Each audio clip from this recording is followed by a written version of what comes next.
साथियों, जीवन जीने के लिए जो जरूरी है, उसके लिए सारे प्रयासों के साथ ही जीवन बचाने के लिए जो जरूरी है, उसे सर्वोच्च प्राथमिकता देनी ही पड़ेगी। इस वैश्विक महामारी से मुकाबला करने के लिए देश की स्वास्थ्य सुविधाओं को तैयार करने का काम केंद्र सरकार लगातार कर रही है। विश्व स्वास्थ्य संगठन, भारत के बड़े चिकित्सा और अनुसंधान संस्थानों तथा स्वास्थ्य विशेषज्ञों की सलाह और सुझाव पर कार्य करते हुए सरकार ने निरंतर फैसले भी लिए हैं। अब कोरोना के मरीजों के इलाज के लिए देश के हेल्थ इंफ्रास्ट्रक्चर को और मजबूत बनाने के लिए केंद्र सरकार ने आज 15,000 करोड़ रुपए का प्रावधान किया है।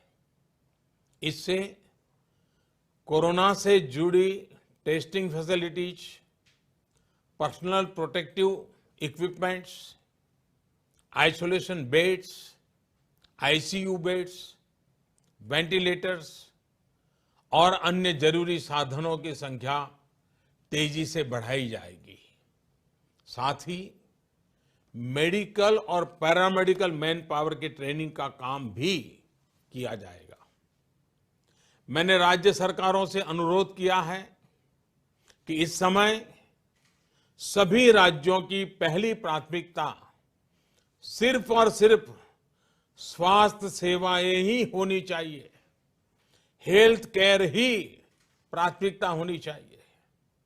मुझे संतोष है कि देश का प्राइवेट सेक्टर भी पूरी तरह से कंधा मिलाकर संकट और संक्रमण की इस घड़ी में देशवासियों के साथ खड़ा है।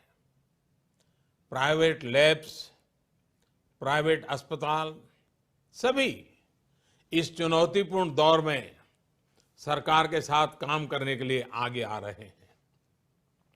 लेकिन साथियों, ये भी ध्यान रखिए कि ऐसे समय में जाने अनजाने कई बार अफवाहें भी बहुत जोर पकड़ती है और अफवाहों की ट्रैवल करने की ताकत भी बहुत होती है।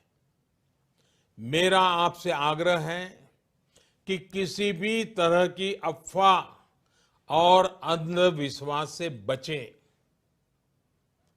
आपके द्वारा केंद्र सरकार, राज्य सरकार और मेडिकल फ्रेटर्निटी द्वारा दिए गए निर्देश और सुझावों का पालन करना बहुत जरूरी है।